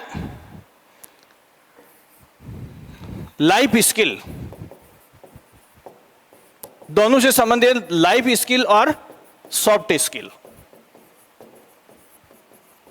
व्यवहारिक प्रशिक्षण और कंप्यूटर संबंधी या डिजिटल लिटरेसी है, इन दोनों से संबंधित एक्टिविटी जो है इसमें शामिल होंगे। यह भी कौन चला रहा है, अब देखना, यह मिशन RSLDC के ही बता रहा हूं मैं, कॉलेज में चल रहा है। तो इसमें किसके द्वारा, RSLDC plus commissionerate higher education, जितने भी कॉलेज यूनिवर्सिटी संचालित होती हैं उनका मैनेजमेंट कौन देखता है, सरकार का कॉलेज शिक्षा आयुक्तालय देखता है। तो ये दोनों मिलकर आयुक्तालय कॉलेज शिक्षा,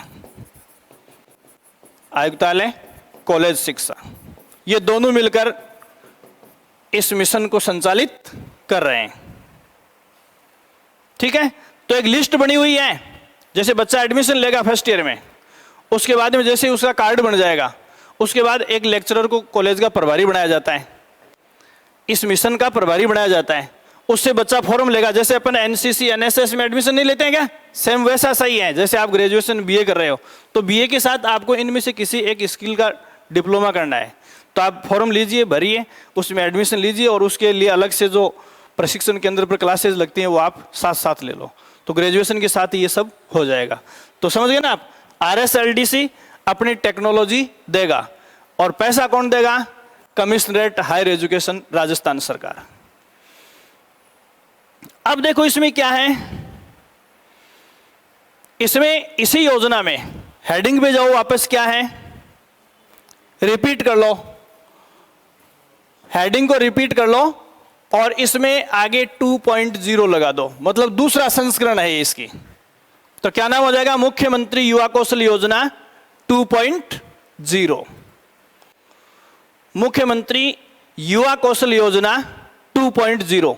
अब इसमें आपको कुछ भी देखने की जरूरत नहीं है, ठीक है ना।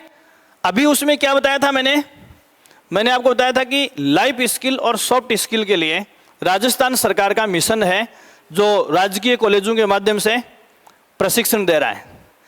अगर सवाल में सिर्फ ऑनलाइन जोड़ दिया, कोविड में कॉलेजें बंद हो गई थी, लेकिन सरकार ने अपने इस मिशन को बंद नहीं किया था, तो इसके आगे 2.0 मतलब इसका दूसरा संस्करण, काम वही थे सारे, लेकिन संचालित कैसे किए, ऑनलाइन, ठीक है ना। तो इसमें नीचे लिख लो उपयुक्त मिशन का ऑनलाइन संस्करण, बस बातें वो की वही हैं सारी। 2.0 लगाते ही वो सारी फैसिलिटी क्या हो जाएंगी, ऑनलाइन। तो ऑनलाइन शब्द लिख दिया तो 2.0 और लग जाएगा। बात समझ आएगी ना बात। जैसे ये लिखा है कि मुख्यमंत्री युवा कौशल योजना, इसका मतलब फिजिकली कॉलेजों में जो विकास सेंटर थे वहां ट्रेनिंग दी जाती थी, और मुख्यमंत्री युवा कौशल योजना तो उन सूचीबद्ध प्रशिक्षण कार्यक्रमों को ऑनलाइन संचालित किया गया कोविड में। अभी तक जितनी मैंने लिखाई है इन सबको नंबरिंग दे दो, सबको नंबरिंग दे दी, 3 तो वो ऊपर बता दी, एक ये बता दी। ये सारे कार्यक्रम कौन चला रहा है, RSLDC। इसके नीचे एक नोट लिख लो, उपयुक्त सभी कार्यक्रम राज्य सरकार की मदद से RSLDC संचालित कर रही है। RSLDC संचालित कर रही है। RSLDC संचालित कर रही है। RSLDC संचालित कर रही है राज्य सरकार की मदद से। ये सब लिख लिया ना। RSLDC किसकी मदद से कर रही है, राज्य सरकार की मदद से कर रही है। अब देखो, अभी अपन मुख्यमंत्री शब्द बार बार ले रहे थे, इसका मतलब सब में राज्य सरकार है, ये कोई लाइन रटने की नहीं है। अब सेंट्रल लेवल के कुछ वर्ड होते हैं, जैसे प्रधानमंत्री जोड़ दिया, या दीनदयाल उपाध्याय शब्द राज्य सरकार का शब्द नहीं है, आपको बता दूंगा। दीनदयाल उपाध्याय जो है वो किसका है, सेंट्रल गवर्नमेंट का है। तो आपको ये भी देखना है कि कुछ शब्द जो हैं वो राज्य सरकारों ने लॉन्च कर रखे हैं और कुछ शब्द सेंट्रल गवर्नमेंट ने लॉन्च कर रखे हैं। तो कौन सा है वो शब्द आपको पकड़ना है, शब्द दिखते ही आपको पता चल जाना चाहिए कौन सी सरकार का मिशन है। अब देखो 2015 से भारत सरकार के कुछ मिशन है। एक है इस स्किल इंडिया में make in India, made in India. इसके लिए मतलब जो चीज़ों की हमें जरूरत है उनको हम भारत में बढ़ाएं। इसके लिए केंद्र सरकार के मिशन चल रहे हैं और इसके लिए केंद्र सरकार भी बहुत सारे प्रशिक्षण कार्यक्रमों का आयोजन कर रही है, ठीक है। तो यहां इसमें आपको 2-3 सवाल मैं आपको बताऊंगा। पहला लिखो आप, दीनदयाल उपाध्याय ग्रामीण कौशल योजना। दीनदयाल उपाध्याय ग्रामीण कौशल योजना।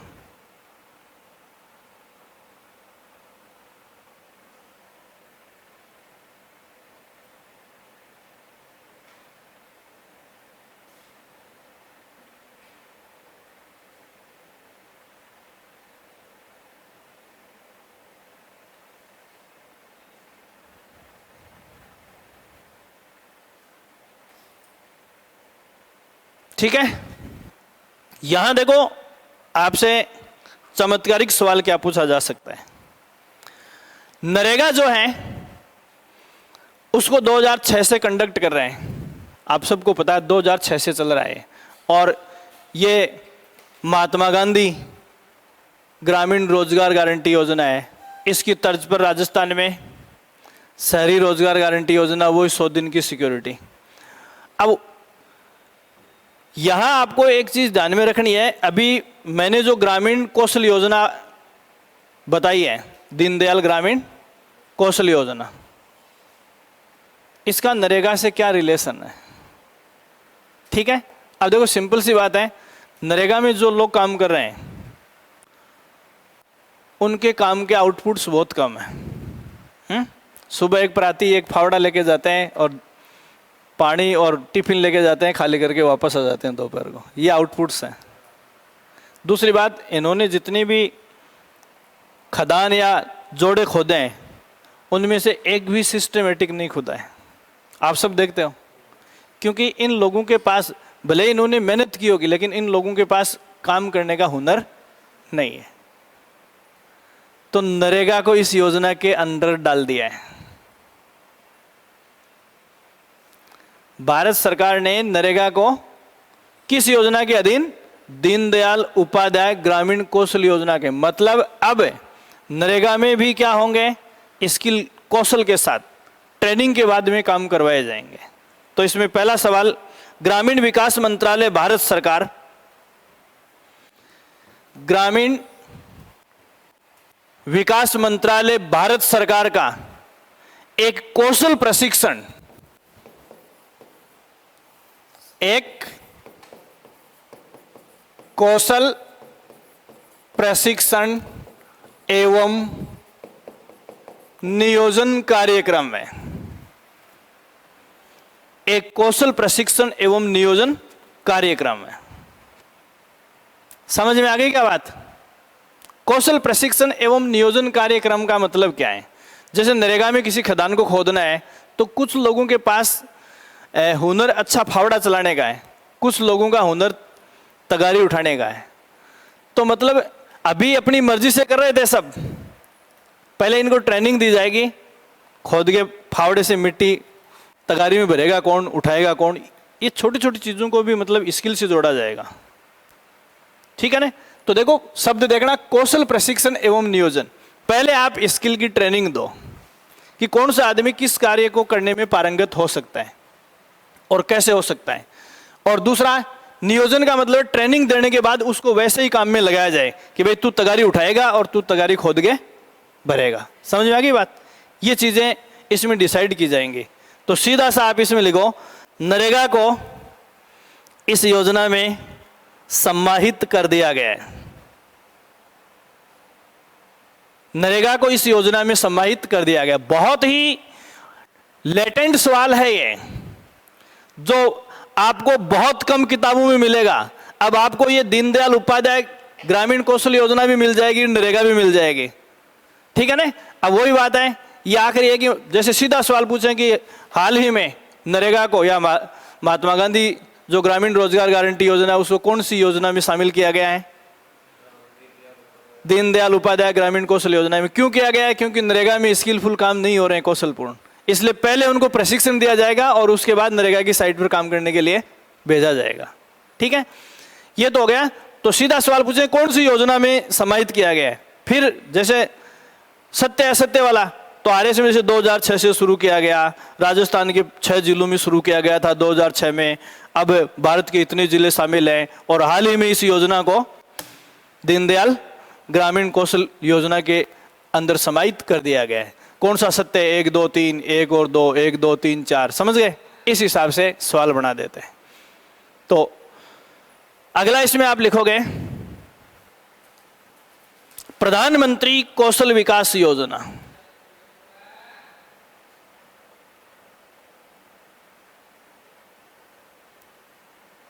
प्रधानमंत्री कौशल विकास योजना। अभी मैं किसकी बात कर रहा था? सीएम की। सेम बातें हैं, ये केंद्र सरकार का है। ठीक है, तो उसका राजस्थान सरकार और आरएसएलडीसी मिलकर काम कर रही है और इसे भारत सरकार का कौशल एवं उद्यमिता मंत्रालय चला रहा है। इसको कौशल एवं उद्यमिता मंत्रालय, कौशल एवं उद्यमिता मंत्रालय भारत सरकार। बाकी वही है, युवाओं और महिलाओं को स्किल देकर, है ना, रोजगार या स्वरोजगार के लिए तैयार करना। फिर उसमें 2.0 वर्जन बताया कोविड में, तो इसका भी 2.0 वर्जन है। जैसे सीएम वाले में 2.0 वर्जन बताया, वैसे 2.0 वर्जन किसमें है? प्रधानमंत्री वाले में भी है। तो कुछ और लिखने की जरूरत नहीं है।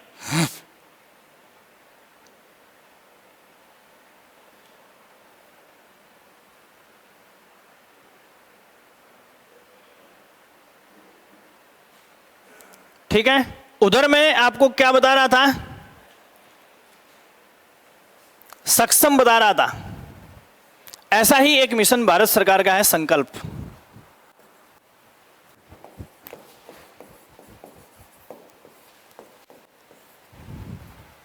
संकल्प, देखो सवाल अपने आप ही निकल आएगा।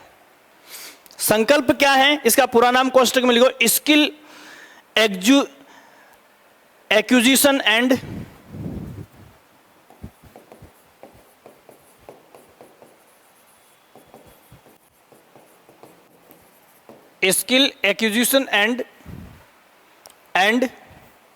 नॉलेज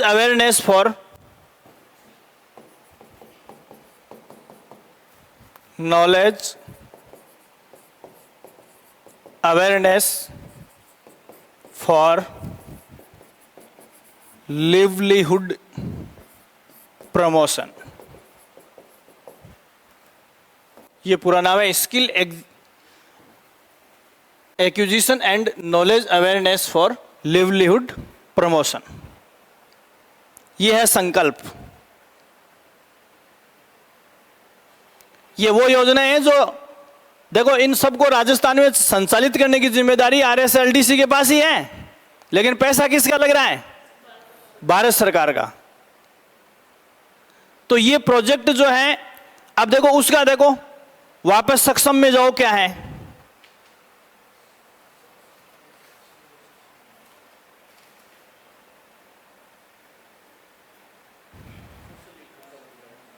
कौशल विकास। समझ में आ गई बात? सेम ही है इसमें। तो इसमें एक लाइन लिख लो। देखो इसमें सबसे बड़ी बात है, राज्य के सभी वर्गों के लिए है। तो इसमें लिखो, नागरिकों के सभी वर्गों के लिए, नागरिकों के सभी वर्गों के लिए गुणवत्तायुक्त प्रशिक्षण, गुणवत्तायुक्त प्रशिक्षण हेतु ये भारत सरकार की परियोजना है।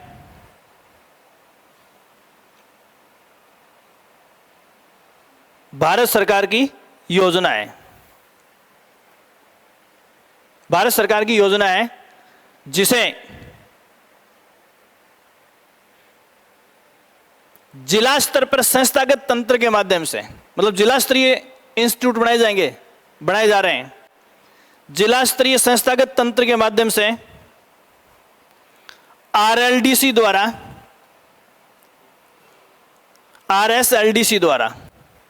RSLDC द्वारा संचालित किया जा रहा है। पैसा भारत सरकार का है, लेकिन ये राजस्थान सरकार की एजेंसी है, ये इसे संचालित कर रही है। ठीक है,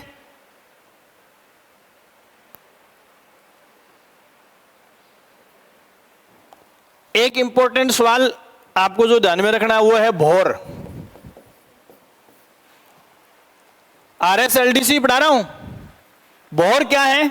भिक्षुक अभिविन्यास एवं पुनर्वास। भिक्षुक अभिविन्यास एवं पुनर्वास।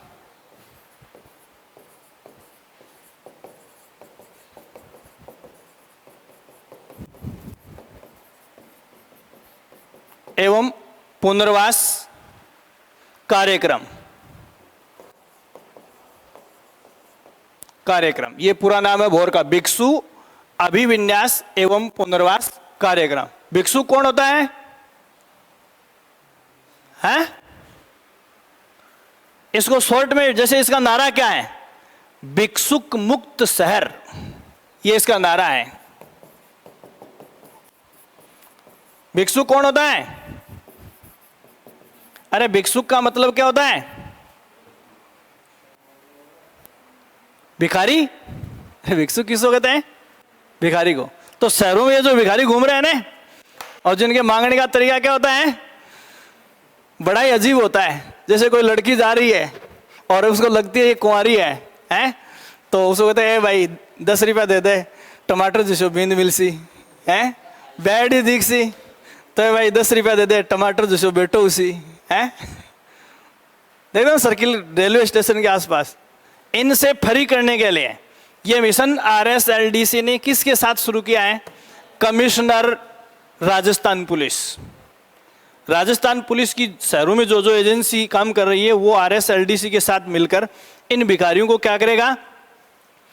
ट्रेंड करेगा, स्किलफुल कार्य प्रशिक्षण देंगे, जिससे वो रोजगार या स्वरोजगार, सरकारी नौकरी या सेल्फ एम्प्लॉयमेंट की ओर रुख करेंगे।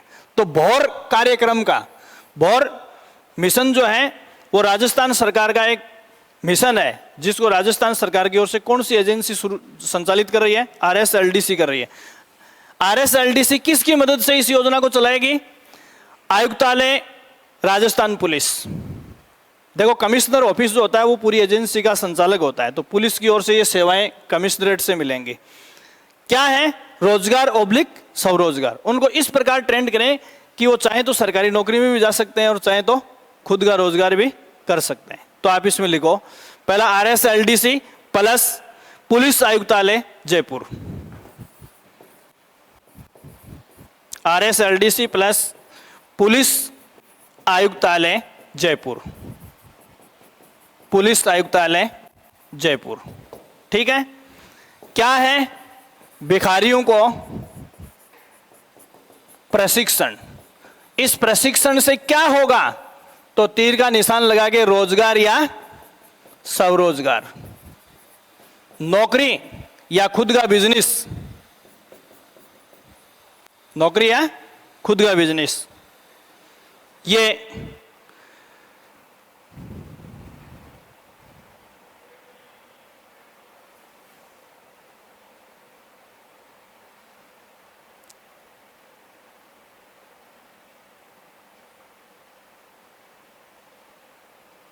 अगला सवाल आप लिखो इसमें IM शक्ति।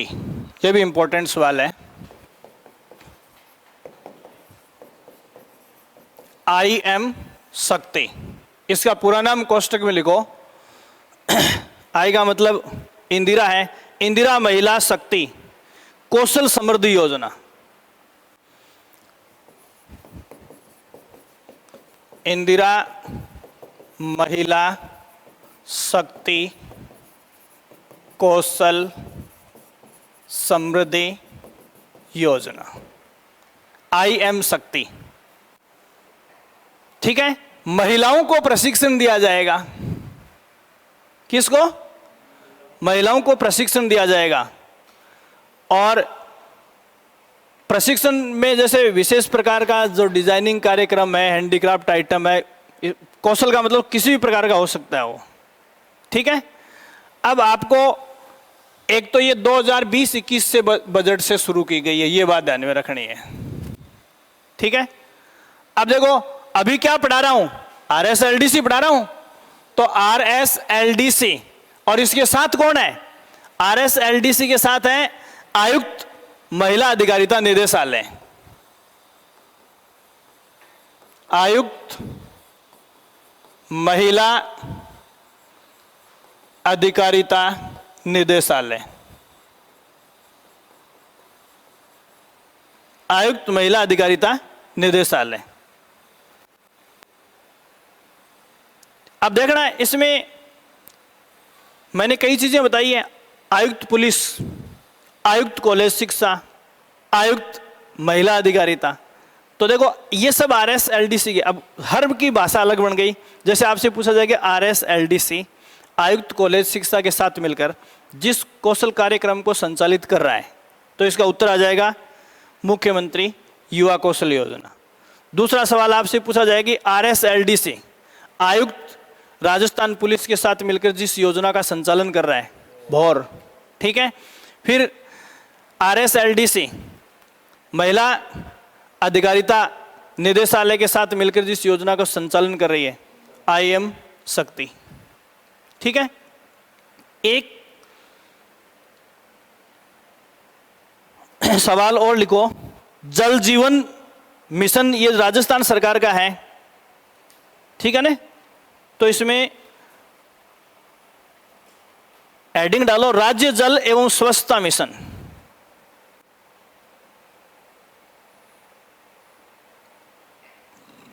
राज्य जल एवं स्वच्छता मिशन के साथ मिलकर स्वच्छता मिशन के साथ मिलकर आरएसएलडीसी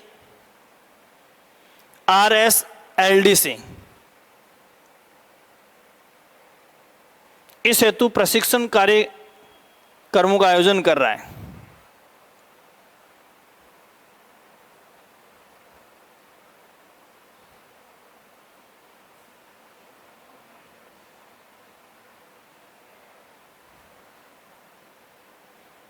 इस हेतु कार्यक्रम आयोजित कर रहा है।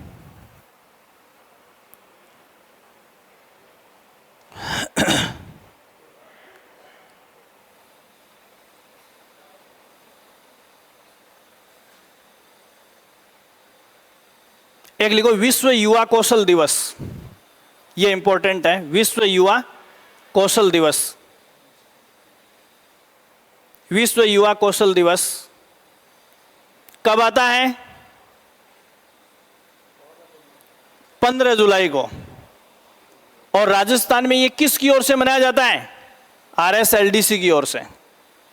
ये दिवस आता है 15 जुलाई को। तो पहली बात तो आपसे यही सवाल पूछ लें कि विश्व युवा कौशल दिवस अंतर्राष्ट्रीय स्तर पर, राष्ट्रीय स्तर पर, राज्य स्तर पर मनाया जाता है। और राज्य में किसकी ओर से?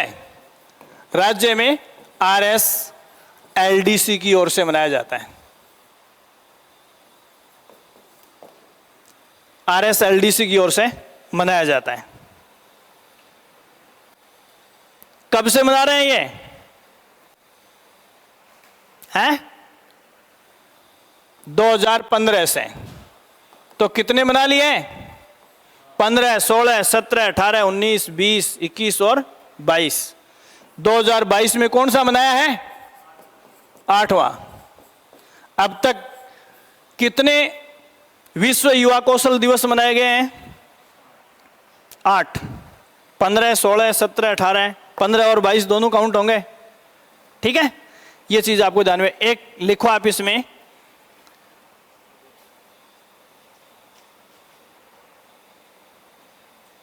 जो जेल में कैदी हैं उनमें बच्चे और दिव्यांग जो हैं, विकलांग और बच्चे जेलों में या बालगृहों में पड़े हैं, उनको प्रशिक्षण देने का काम जो है शुरू कर दिया है। अब किसने? आरएसएलडीसी ने। तो जयपुर के केंद्रीय कारागृह और भीलवाड़ा की जेल से 2 जगह से शुरू कर दिया है। तो यहाँ हालांकि सेंटर इंपॉर्टेंट नहीं होते हैं, पेपर बनता है तब तक किसी और जेल में शुरू कर दिया, इनके ऊपर कोई अंकुश नहीं है। पेपर बनने के और परीक्षा लेने के बीच में भी शुरू हो सकता है। तो आपको सिर्फ इतना ध्यान में रखना है कि जो जेल में कैदी किशोर, दिव्यांग और बालिकाएं हैं, उनके लिए रोजगार हेतु प्रशिक्षण कार्यक्रम कौन शुरू कर रहा है? आरएसएलडीसी। तो आप इसमें लिखो आरएसएलडीसी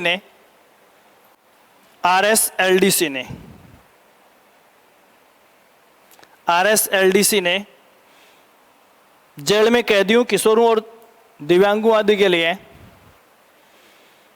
कैदियों, किशोरों एवं दिव्यांगों आदि के लिए प्रशिक्षण कार्यक्रमों का संचालन शुरू कर दिया। प्रशिक्षण कार्यक्रमों का संचालन शुरू कर दिया।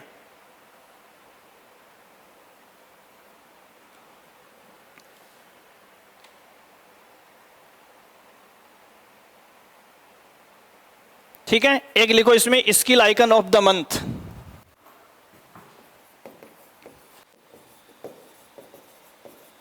Skill icon of the month. Skill icon of the month. ठीक है, जैसे आरएसएलडीसी अपने ट्रेनिंग प्रोग्राम संचालित करती है। हर महीने राज्य के एक टॉप के ट्रेनी को छांटती है, तो जिस बंदे ने सबसे अच्छा प्रशिक्षण लिया है हर सेक्टर से, और हर महीने बेहतर लोगों को आरएसएलडीसी सम्मानित करती है। एक तरह से उस फील्ड का, जैसे आईटीआई ले लिया, सिलाई में किसी महिला को ले लिया, मेहंदी रचाने में किसी महिला को ले लिया, समझ में आ गई बात। तो कोई भी जो ट्रेनिंग दी है उसमें टॉप के एक स्किल होल्डर का चयन करती है। उसके लिए कौन सा प्लान शुरू किया है? Skill icon of the month. समझ आओगे ना, मंथ का मतलब हर महीने दिया जाता है, लिखने की जरूरत नहीं है। तो इसमें RSLDC द्वारा 72 लोगों का चयन किया जाता है और 11,000 रुपए दिए जाते हैं इसमें, जिसको skill icon of the month चुना गया है। कितने रुपए देते हैं? 11,000 रुपए देते हैं।